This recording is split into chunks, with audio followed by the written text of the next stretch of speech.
I'm ready. I didn't like that laundry basket in the frame. I'm trying.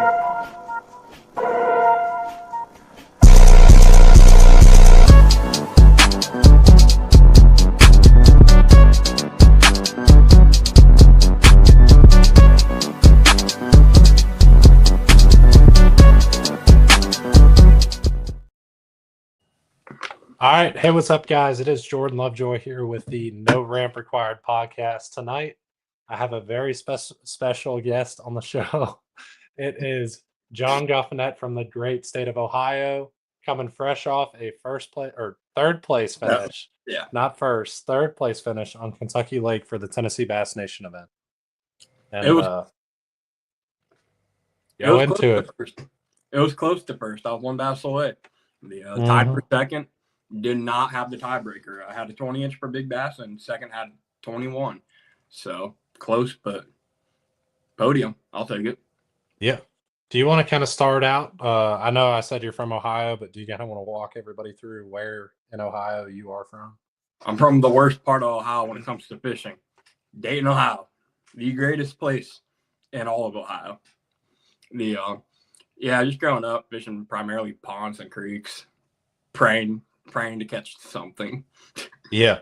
It's about how it is in Maryland too. You can't always catch a bass out there, and it's always tough. But no, actually, I just got off the phone with my dad. He was fishing one of the local lakes. He's like, I caught 5 bass tonight. And I'm like, yeah, that's great. Yeah. So I kind of want to get this started here on, do you kind of want to walk through your third place finish on Kentucky Lake? Do you want to kind of go through a key pattern that you locked into or a certain area?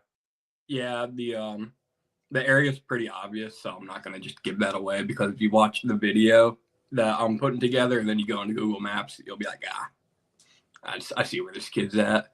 But yeah, just throwing a chatterbait on rocks. There was a bunch of bass moving up and down. We had a full moon Friday going into Saturday. We had a full moon, split calm, not a cloud in sight. So that really helped push a lot of females up. And so I went to an area I never fished before. I just knew there was fish there because, once again, you look at it on Google Maps and you go, fish. And so just chucking them line in the chatterbait all day. I threw the wacky a little bit, a mag draft for a little bit, but all my keepers came on. The Z-Man jackhammer, the best chatterbait. Like, I don't know what else to tell you there. So I don't know what that is. I've never heard of a chatterbait. Really? Yeah. Man, what are you throwing? That spinnerbait? Come on, man. Yeah, the bubblegum pink spinnerbait out there. Get with the times. You got to throw that morning dawn jackhammer now. Yeah. But were you you mentioned you're fishing rocks. Were you fishing offshore rocks, or were you fishing like a shallow rocky bank of some sort? Yeah, it was just like a little understatement, but it was a jetty, all right. Just going up and around, and then turn around, then up and around, then turn around, then up and around. I'll go fish some docks for a little bit to give this, a rest. Not catch anything. All right, up and around, just burning a chatterbait. Not burning, slow rolling a chatterbait. What's so unique about the area that he was fishing is that I fished it in the past, and there's an outside area that kind of is a little bit closer to the main lake, and then there's an inside area, which is back in a backwater area. I don't want to say what's going on, because then they definitely know where we're talking about. But it's so unique in itself, just due to the fact that out on the main lake, that main lake side, you can catch some giant smallmouth and largemouth, but then you go on the inland side and it's straight largemouth. I've never caught a smallmouth over there. No, well, that was the funny thing, because on the inside, it was about 67 to 70 degrees. And then on the outside edge, it was about 64. So, I mean, it was literally the second you hit the point and got on the other side, there was a drastic water change. And so the inside edge brought catching everything. The outside edge was, might as well not have fished. But once again, just using that time to give the inside edge a chance to rest. So, but I mean, my morning started off real good. We had the sun, the moon was still up, and the sun was just starting to crack the surface. And I lost a nice one right off the bat. I just wasn't ready for it, to be honest. I was still kind of waking up, groggy, and she wouldn't stop jumping, and I wasn't ready to have to stick my rod all the way in the water to just keep her down. So she came off. That probably would have given me second place. I don't know about first, but it definitely would have gave me the extra quarter inch for second. But then 10 minutes later, I caught a 20 inch, which gave me the for the Tennessee Bass Nation Kayak Series. We have the Bill Dance Signature Series, and we have an hourly payout. So Kentucky Lake is one of Bill Dance's signature lakes. So every hour for big bass, there's an hour or there's $100 bonus payout to it. And with that 20 inch, I got the first hour bonus. So that was pretty. That made up for the lost fish right away. Yeah. And it's always nice to know that you got at least some guaranteed money at the end of the day. I feel like if you catch a real good one, you always, especially, that's what I love about the Tennessee Bass Nation when they started doing that. Like a lot of people ended up kind of breaking even on their travel expenses, not even cashing a check in the tournament, just catching big fish. Yeah, well, it's funny. I think a 17 and a half took like 2 of the hours too. So like Yeah. you get lucky and you just catch like a normal 2.5 pounder, you might walk away with extra $100. Yeah. So it was just it was a good tournament overall. Other than missing that first one, I couldn't really do anything wrong. It was like everything I did was correct. And it was funny because I had no intentions of staying there all day. But when you catch a 20 incher in the first 20 minutes, It's hard not to. yeah, you're gonna stay there all day. And I told myself that too, and you'll hear it in my footage. I missed that first one, and it was kind of like because you lose your first one, but at the same time, it was like, all right, there's fish here, and I never touched this before ever. Like I've only ever looked at it on Google Maps, and I just knew there was fish there, and it was like, well, you know what? I was right. There is fish here. Keep going. And then Yeah. 10 minutes later. Yeah. And I feel like, especially right now on the TVA, I feel like if you're doing anything, it's hard to say like for the southern TVA lakes that are like already warmed up, they've kind of already got on bed, and some of the lakes they've already straight up spawned in. And Yeah, this up here, it is getting to the time of year where it is about to be the most fun you will ever have if you have a chance to get down here. They yeah. are biting like crazy. Like 2 lakes around campus, Douglas and Cherokee. Cherokee's doing pretty good compared to what it normally is. Douglas is there's You bass pull up to any, offshore. yeah, offshore bank. You pull up to any bank, you'll catch them. Go offshore, you'll just find massive schools of like 100 bass, and you're like, oh, let me just throw my minnow in there. You give it 2 twitches, doink. All right, Jackson, I got a question in for me, John. It is a what color chatterbait will I be throwing at Caddo? I cannot Hmm. disclose that information, but it will have a gold blade on it. So I'm Yeah, gonna I'm leave it thinking. at that. I'm probably gonna like personally. I'm gonna take the pink spike it and like just dip a white chatterbait in there and make my own bubblegum pink chatterbait. That's all I'm gonna throw at Caddo. Yeah. Bluegill, golden shiner. Never heard of it. Yeah. Never heard of them too. Yeah, Brock, if the school was not paying for that trip, I would not be going to Texas because diesel is 5.50 a gallon, and Yeah, I it'd filled be a up today. rough trip. Yeah, I filled up today, $4 a gallon. I'm like, bro, this is not 2020. We are not. This is not COVID no more. What are we doing? Yeah. Trip said no minnow on Doug, just a deep plug. Yeah, if you can get, the police that goes down to 40 feet, that's all you need right now. Well, I mean, Ewing doubled up on a deep plug yesterday, a smallmouth and a largemouth on the same plug. I believe it. You could probably throw a jerkbait with 3 hooks on it and catch 5. Yeah. Yeah, I mean, Yeah, Jackson said to throw a green pumpkin because it mimics the baby gators. It's a smart idea. Smart idea. smart man. Never But heard of jerk. let's see, getting back to the questions here. So the real question to whether or not I validate your finish on Kentucky Lake, were you scoping or not scoping? So funny thing about that. So I had to scope on the yak, and I wasn't pinging them per se, but at least in the morning, I was just using it just to see what was going on, like what was the fish movement like, and you could just kind of see them like going up and down, up and down, and I'm like, all right, I don't know if you're bass, but you're fish that are moving up and down, and then at 10 o'clock, my battery died. So yes and no to answer your question. Okay. Valid, valid, valid. You didn't say yes, so Yeah, didn't really need it. The I think I caught 3 of my 5 keepers after my graps died, so it was like I was gonna catch them with or without it. yeah. Trip said, "Don't lie." We all know you're shaking your sissy stick out there. He exposed me, man. And So, then Brock asked if we can get a room tour. Don't really do a room tour, but like yeah, Brock, he'll just add him on Snap. He'll send you a video later. yeah, it was one of those where I kind of just threw everything out of frame.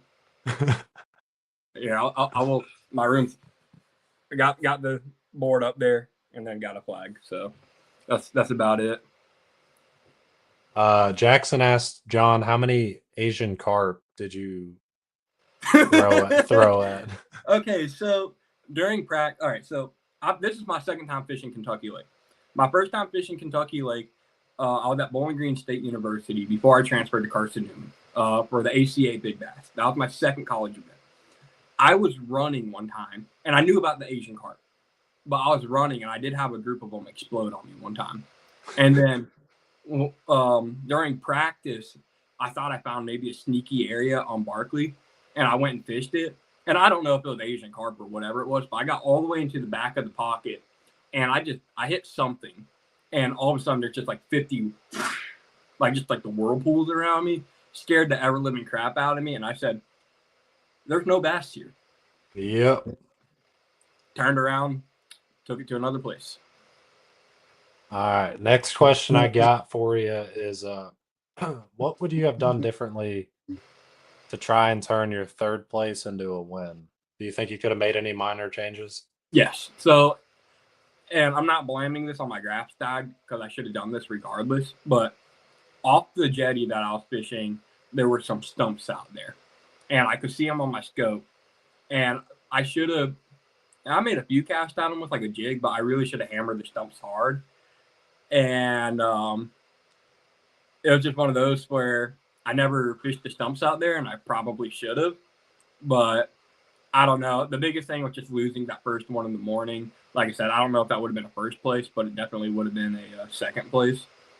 So, yeah. I can't escape this Mountain Dew question. Jake Angulis, every time I see him, he's like, "You ready for the Mountain Dew challenge?" I'm like, "I don't think I can beat you." And I think I could So it's lining a bunch of Mountain Dews up in front of you and drinking as many as you can nonstop. And I think I'd get to about 10 or 12 before like I feel like my stomach's gonna explode. like the 12-ounce ones or 16-ounce? Just the cans that you get. Mountain Dew challenge next week on the pod. I can arrange that. I can do. We can actually do a pre-recorded episode while we're in Texas, and we could get the whole Carson-Newman fishing team on the Mountain Dew train and see who wins.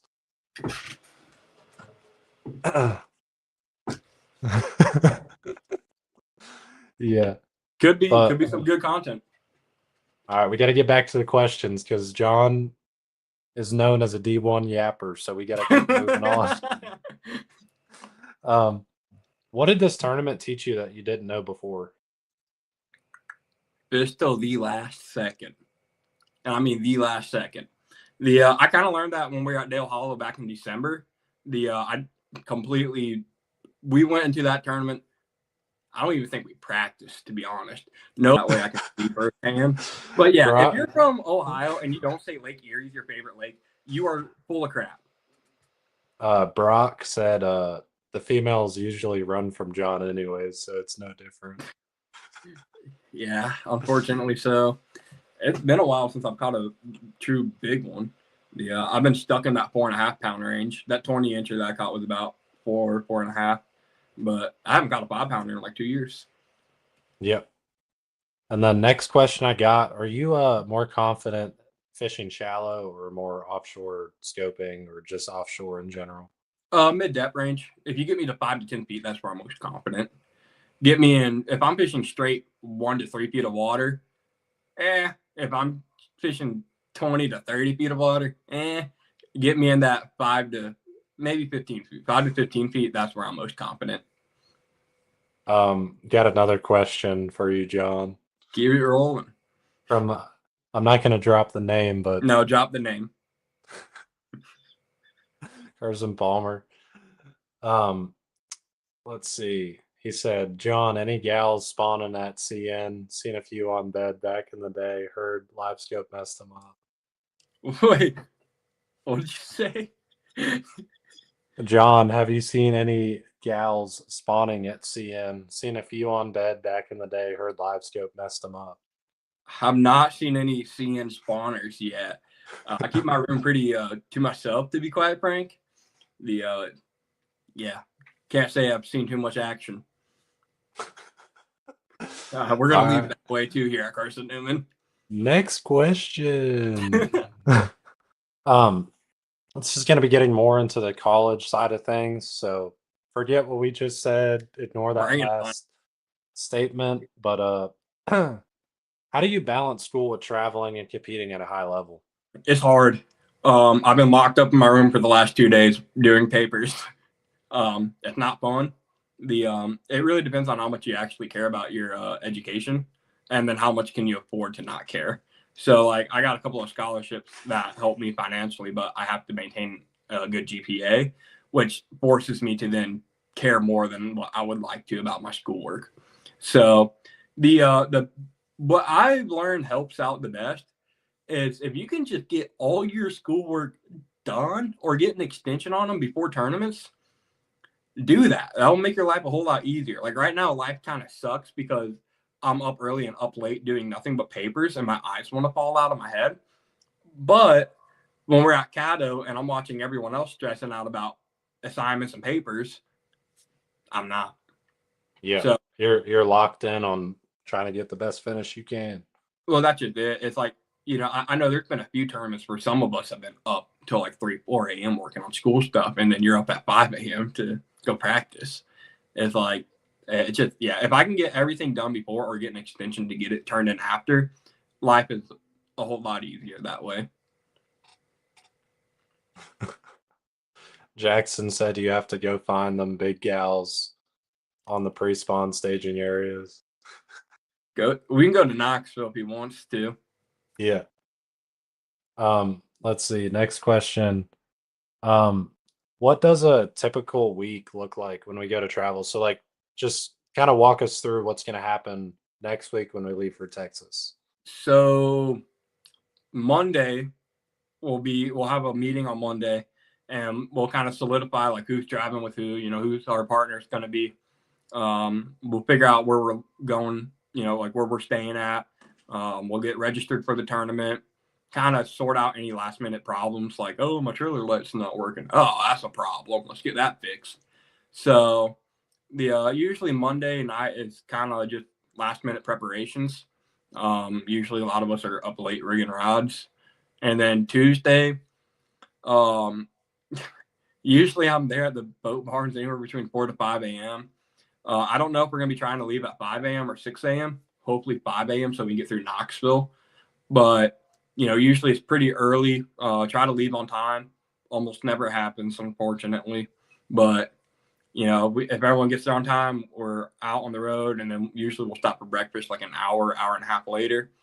And I think Caddo's going to be a 12-hour drive. Add an extra 4 on there. Be ready for a 16-hour drive. Oh, yeah. Never fails to disappoint. Nope. But then, yeah, Wednesday through Friday midday, Friday 3 o'clock, it's a grind, straight practice. You're talking to your partner. Obviously, it's an individual tournament, but we travel in pairs. So, just talking to your partners throughout the day, like, hey, do you want to move? Where are you fishing? Where am I fishing? Talking about, are you catching them? Are you not catching them? We're kind of open with each other. If we're really on something sneaky, we'll be like, hey, don't fish this spot, leave it alone. We may or may not share baits just depending on, what's going on. But usually we're pretty helpful of each other. But yeah, Wednesday through Friday till 3 o'clock, we're pretty locked in on fishing, just trying to figure out something. And then Friday evening, we got our board check-ins, and then Saturday, Sunday's tournament. Bro, this comment section, I'm not even saying what's going on right now, but I can't even get onto the live. That's the crazy part. It's on my main page. I got you. It's on my main page. I got it pulled up. Seeing kayak anglers joined. So next question. I'm gonna keep the podcast up. This ain't stopping anytime soon. It's been a blast to Boom. run it. I hope it kind of grows a little bit. It will. Just keep going at it. Yeah. And the next question I got is kind of a good question because you kind of answered it just slightly in the last little bit. But how has being on the Carson-Newman team helped you kind of elevate your fishing? Well, the biggest thing is moving from Ohio to Tennessee. So like that alone is already very helpful. But really the biggest thing is, on our team, including the boat team, we have guys from all over the place. We have a lot of local guys, and then we have a lot of guys like you that are from like Maryland. And so the it's just we bounce off a lot of stuff with each other, learning different things. The nice thing is that we got some local guys here that are able to kind of help steer us straight. Well, then the second we go somewhere else that we've never been to, usually we have someone that's from that area, or at least been there a couple of times. Like we're going to Caddo. I know you've been there before. Ewing's been there a couple of times now, so we're really able to share stuff with each other, and you just kind of iron sharpens iron, really. Yeah, that's what I love about it too. Is I mean, everybody's good at doing different things, so we're able to kind of get together, and it's like we'll go fish with each other. Like just say like me and Trip go fish. He's obviously now that he has scope, he's going to be staring at a screen all day while I'm beating the bank trying to figure out if they're going to bite a chatterbait or not. And the answer to if they were biting a chatterbait on Doug, no, unless it's after 6:30 p.m. and then it's like unreal. Yeah, they'll bite anything. Yeah, I'm gonna have to go throw that one weird combo. I don't even know what you want to call it. The buzz bait a rig on Doug. Oh, they'll eat it. Trust, because I had like six or seven blowups on a buzzbait yesterday. I believe it.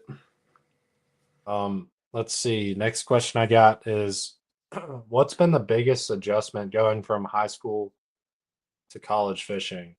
So I didn't really fish high school tournaments. I started a club at my school and we fished one event, and that was PTSD flashbacks from it. We spun it was out of Sandusky on Lake Erie, and we spun a prop during our last day of practice. And my dad, no joke, drove from Sandusky to Dayton, dropped off his boat, picked up my boat, and drove all the way back up to Sandusky. And then me and my partner proceed to zero in the tournament. It happens.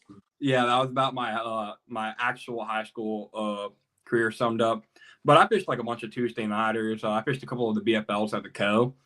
But so I really didn't I fished really my junior and senior year of high school, but I wasn't fishing high school tournaments. I was just fishing local stuff and then just like fun fishing. And then it was when I went to Bowling Green State University. That's where I started. That's where I went my freshman year. And that was kind of when I got a reality check of like, hey, these guys are hammers.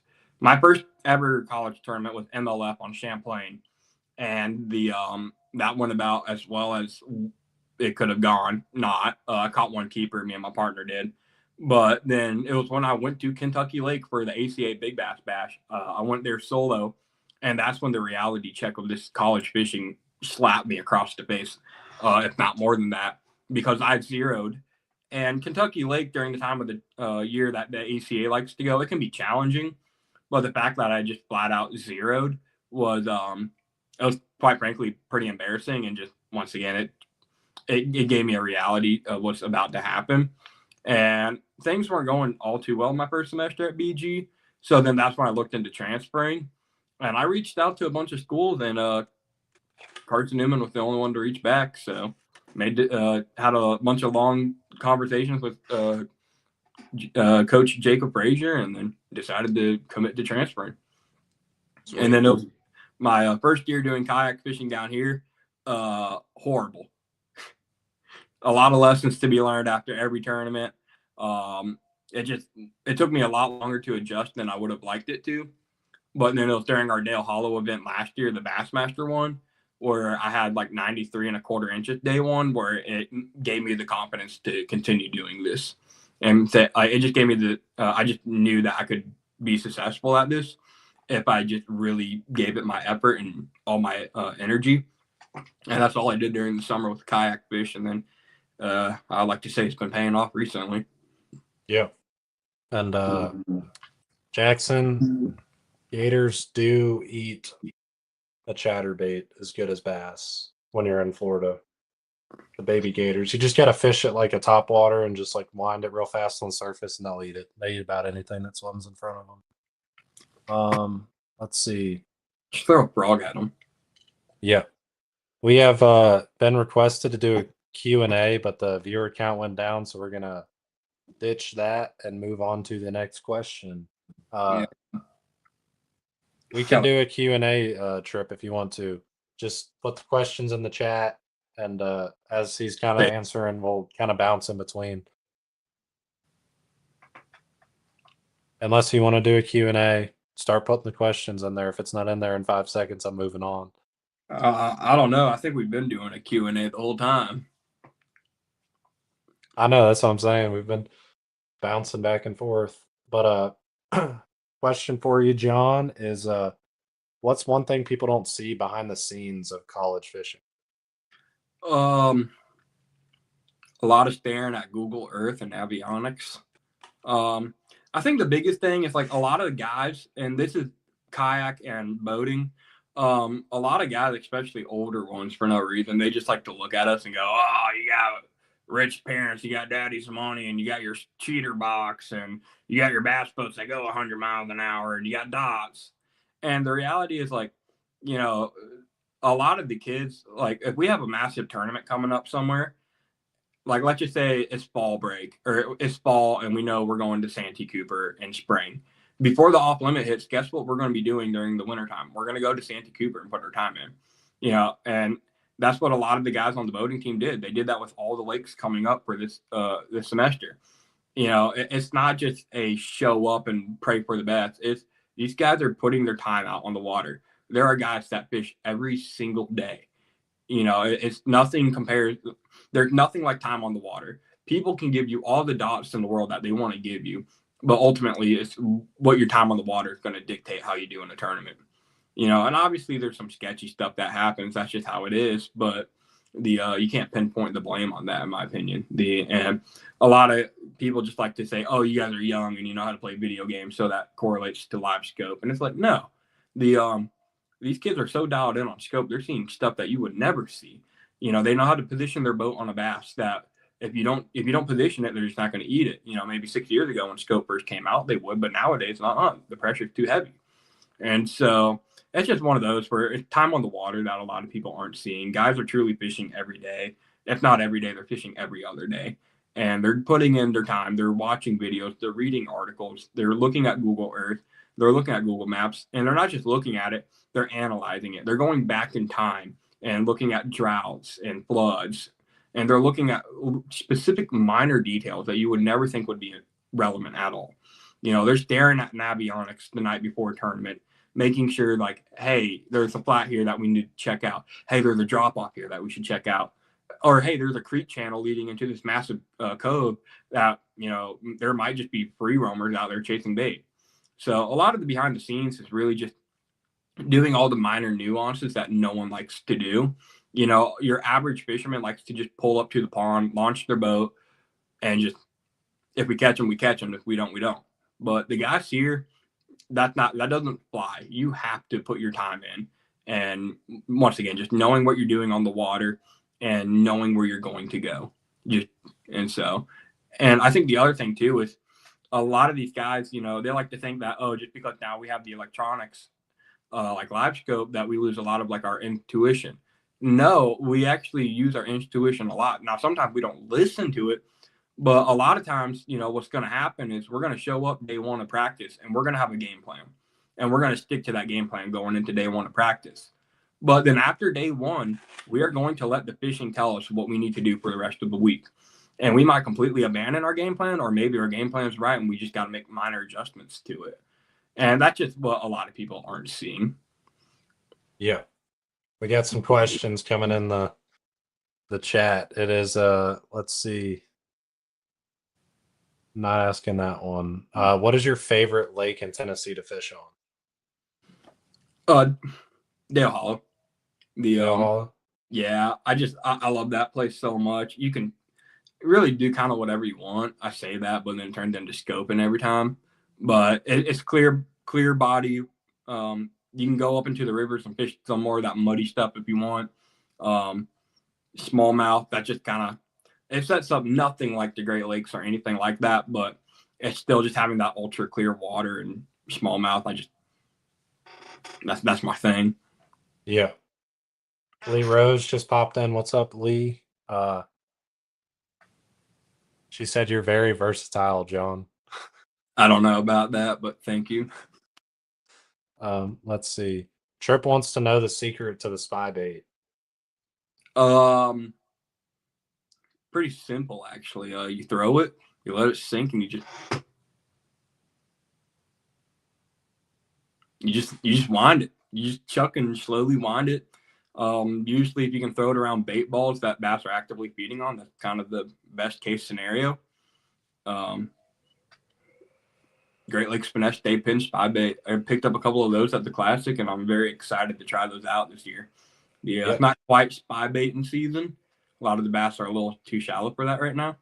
But actually, I might have to go out into Douglas and throw it now that I think about it.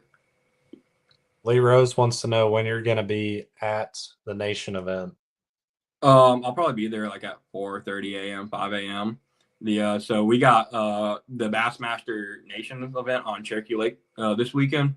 So I'll be there taking photos of pretty much everyone who's going to be fishing there. Carson-Newman related. I'm not going to take pictures of randoms. I don't get paid for that. I'm not even getting paid to show up and take pictures. I'm just doing it on my own free will. So, but yeah, I'll be getting pictures of all current anglers, alumni, and even Coach Frazier, who's going to be fishing it. So I'm pumped to see that. Yeah. Let's see. We got predicted weight to win the Nation. I'm going to say 17 and a half pounds a day. 17 and a half, 18 pounds a day. I would agree. It might fall a little bit on Sunday, but I would go with 18 pounds a day, to be honest. Yeah. It's the only time of year where you can say that too. Drake wants to know who's going to win. Ooh, that's a tough one. I mean, I'm pulling for all the Carson-Newman anglers. But if I had to choose one, I'm sorry, Coach Drake. Frazier. Yeah, I got to go with Coach Frazier on that. I'm sorry, Drake. But if Coach Frazier could, if he could win, that'd be awesome. Yeah, any of the Carson-Newman guys, if we can get them up there and go to the championship, or if they win, do they go to the Classic or the championship? No, they go to the championship. And then you qualify for the Classic through that. If we got guys in contention on Sunday, I might have to bust out Little Bluey and do some camera following action and maybe get a video going. Yeah, that'd be good. Jackson said those weights are crazy. Not really. It is. If you just talk about Cherokee as a whole, it is. But that being said, it is spring, and there are some good ones in Cherokee. But I wouldn't be surprised if it took maybe not 18 a day, but I think someone's going to catch like a freak bag day 1 or day 2, which will help kind of carry momentum throughout the rest of the tournament. Like I said, I'd expect the weights to drop on Sunday, but you never know. Springtime fishing. Yeah. All right, we're gonna go back to the questions because I just got a couple more. It's kind of just like the fun question time. Who's the toughest guy on the team to beat right now? I have to go between you or Berryhill. I'd say Berryhill. When Berryhill's on him, he's on him. Dude, when Berryhill's on him, you are getting Berryhill. There's nothing like get Berryhill. Like when he's on him, he's on him. Yeah. It's like in Florida, I was like, you on him? He's like, I don't know. I'm like, he's on him. We're gonna find out. And yeah, he was on him. You got any pre-tournament superstitions? Um, I like to be at the boat ramp early. That's about it. If I'm not all right, so let's just say our we're allowed to launch at 5:30, but we can't fish till 6. I better be at that boat ramp at 5:10. If I am for those that have traveled with me, for at least for the big tournaments, if it's a small tournament, I'm kind of like whatever. Like at Kentucky Lake, it was a 10-yard paddle to my spot.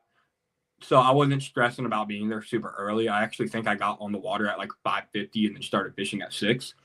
But for like Caddo, for example, the look, there's nothing, in my opinion, the best thing you can do for yourself is be at the boat ramp early and have everything ready to go and make sure you have everything. Because the second you're rushing, it's one of those where I've been working on it, but it's so easy to get worked up and then you forget something important in your car. And so I like to be there at least 20 minutes early before we're allowed to launch our kayaks. And then, you know what, you launch your kayaks at 5:30. If you have a long paddle, you're paddling for 30 minutes. And if you don't, you get to your spot and you kind of just use that time to take a couple of deep breaths, say a prayer, and just kind of, the calm before the storm. So to me, there's nothing better than being at the boat ramp pretty early in the morning.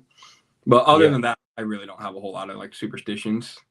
Trip wants to know your go-to pre-tournament song. Oh, I got a bunch of those. It really depends on the vibe, to be honest. Sometimes I got like some heavy metal kicking, pumped up, ready to go. And then other times I'm listening to like just some chill vibes, kind of just setting the pace for the day. Like if I know I'm going to be slowly winding at Chatterbait like I did at Kentucky Lake, I'm listening to vibes, like just kind of chill songs, like almost like hippie-ish. I don't know what else to tell you. Like, but every now and then we bust out some good old white girl bangers. Always got Sabrina Carpenter bumping. Bob Marley that's a good pick on tournament day. It is like I said, like I was listening to some Bob Marley and likewise Kentucky Lake because it's like like I love music. If you know anything about me, I love music and I listen to a wide variety of music. But music did like it is so easily influencing you in ways that you don't know. And so like if I'm listening to like my heavy metal when I need to be dragging a jig or slow winding a chatterbait or a mag draft, I'm gonna, whether I realize it or not, if I'm listening to upbeat, pumped up songs, I'm gonna be working my baits too quick. So I really do. I listen to music relevant to the way how I'm gonna be fishing. I guess that's the best way to put it. Yeah. Trip said, or Jackson said Sabrina Carpenter, and then Trip said, "How do you feel about Party in the USA?" Banger song. It's one of the OGs too. The banger. Yeah. All right. One of the final questions I got for you. If you could fish one lake in the country tomorrow, where are you going? One lake in the whole country. Ooh, that's a tough one. If I could only fish one lake in this, that's actually really hard. Like currently right now, or like I could go there any time of the year, but like, or like right now. Like tomorrow, right now. That's hard. I mean, after seeing the weights on Santee Cooper, kind of want to go to Santee. But if I really had to pick or choose, I'm going somewhere up north, and I'm looking for some pre-spawn fat football smallmouth. Like we're talking about some world record smallmouth. The probably I don't even know the name of the lake. Just somewhere up north where there's some big smallmouth. Probably one of the Great Lakes, if not some like random lake in like Washington that just has record-sized smallmouth that no one knows about. Yeah, just like Josh Jones fishing. Yeah, I like right now the smallmouth are starting to get pretty active up north. They are bowling balls. They're just gorging themselves to death with gobies. Kobe said, noted John likes some fat. Yeah. Like them big mamas. I don't know what else to tell you there. Carson is back. He is on Facebook now. He said, still no spawning. Nope. Yeah, Drake said John likes some fat yeah. Yeah, I see it. Let's see. Guess we still got 5 minutes. We still got a decent amount of time. I can Say I can if you want to go longer, I can go longer too. I can yap about stuff. I've been purposely cutting myself short on a lot of answers. yeah. Anybody got any questions? Oh, Jimmy just popped up. What's up, Jimmy? Um Jimmy said, John, how do I catch bass on a jig? All right. Well, a couple of different ways to do it. The we're just gonna like don't worry about the name on my shirt. They have bad jigs. Don't ever use any of their jigs. Um, Now I love flipping some like 3/8 casting jigs in and around boat docks. Flipping boat docks, one of my favorite things to do. Not really, but I do like doing it. Um, my favorite thing to do with a jig, I love dragging football jigs on rocks. It's so boring, but there's just something so fun about just dragging it, and you're feeling all the rocks, and you just get tink. There's just something fun about it. That's what I did a lot at Champlain. Um, Carson, I do remember the time I turned up. I went to the Turning Point USA. That was like actually one of the first club things I ever did, and I remember watching the presidential debate. I was with Carson Palmer, Carson Heater. I think those were the only two guys on the team. That was actually a really funny night. That was like one of the first debates Trump had with Kamala. And regardless of what your political views are, I'm sorry, but watching Trump debates always funny. It's just always no. Thanks, bro. Dude, I missed Palmer. I haven't seen him forever. We got another question from Jackson. Do you remember talking to a girl at Hot Topic? Actually, I do. Or how many? One, or was it more than one? It was just one. That was a weird interaction, low key. But there happened to be a Hot Topic right next to the Apple store when I was getting my Beats replaced, and I don't even know how he remembered about that. I completely forgot. I vaguely remember the interaction, but yeah, that did happen. So no contact since? No, No. Yeah, I barely remember what happened, to be honest.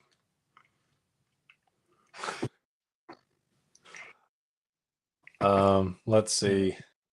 Spawn campsite. I don't like going to malls. I really don't. Too many people. Too much on. Let me get in and out. It's kind of like the Buc-ee's too. Yeah, too much. I don't like crowded places. Yeah. I mean, the one plus about Buc-ee's is the bathrooms are super nice. Yeah, there's something all right. I will give credit where credit's due. They do have nice bathrooms, but too many people in those bathrooms. Way too many people. I'm sorry. If we're stopping at a gas station, get gas going in the car, run inside, go to the bathroom, grab a candy bar, get out, and we're done. I'm not trying to walk through a crowd of people. Like, nah. Well, so I drove to Buc-ee's the other day, and I was sitting there, and I'm like, I'm gonna go save some money on diesel. It's worth the drive. And I leave Jeff City, and the Weigels, it was $4.39 for diesel. I get to the Buc-ee's, it's $4.49. And I said, you got to be kidding me. I'm like, I just drove an act. Everyone talks about Buc-ee's having this like, oh, it's super cheap. And I'm like, dog, admittedly, I went to Buc-ee's like twice when I first came down here, even though I really didn't want to. Because it was like, I think the first time I went, it was like 5 cents cheaper. The second time I went, it was like a cent cheaper.